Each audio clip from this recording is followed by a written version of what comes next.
ndị nke m ekele m unu Igbo ndị ọma na-ege ntị. Biko achọrọ m ka anyị lebakwa ya na nkụzi anyị.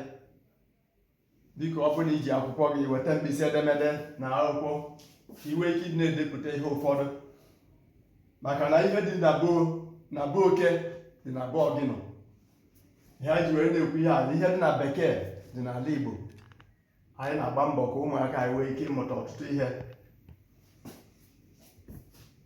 Biko ihe anyị chọrọ ka anyị leba anya n'ụbọchị tata bụ nke anyị na-akpọ mkpoaha.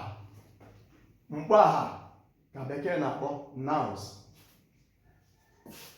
Mkpoaha bụ aha enyere mmadụ, anụmanụ, ihe na ebe.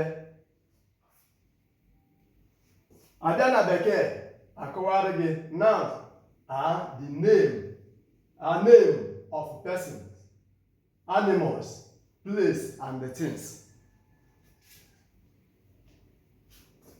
Anyị wee bịa na nke mbụ, anyị nwere ogwu ezi ọnụ. Asị ugbu a n'ala Igbo na ndị a na-aza ndị be ugwu ezi ọnụ.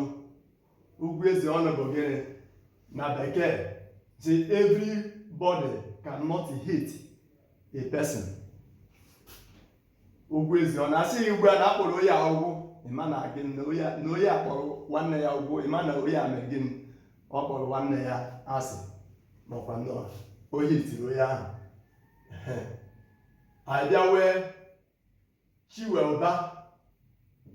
Chiweuba ịgbari okwu a na bekee, God owns wealth. Anyị wee Chinonso, God is near. Anyị wee Nwankwọ, aha ndị a bụ aha ochie Igbo ji wee bido. Nwankwọ ma Nweke ma Nwafọ ma Nworie. Nwankwọ bụrụ gịnị? A child born on a day, dịka otu nsi wee kọwara unu oge mbụ. Anyị bịa na anụmanụ. Nke mbụ atụrụ.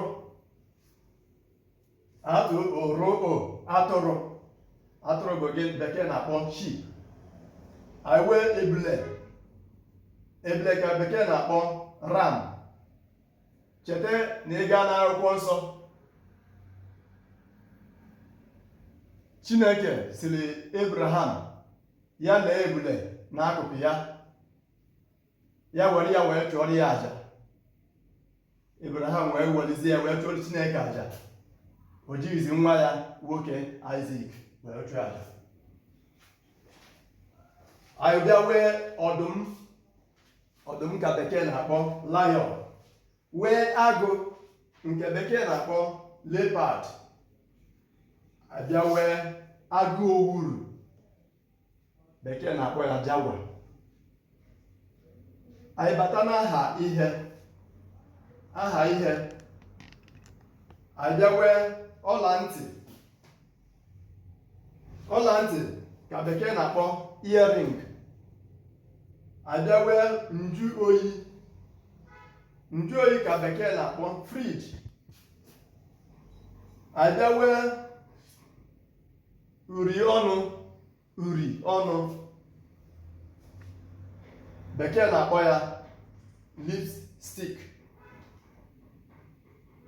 lipstick. Anyị wee ahịhịa ka bekee na-akpọ grass. Mmanụ ọkụ bekee na-akpọ ya kerosene. Abịa anyị were aha ebe. Ile anya anyị were ụlọ ọrụ ka bekee na-akpọ office. Anyị wee nga ka bekee na-akpọ prison. Ọwụwa anyanwụ bụ gịnị?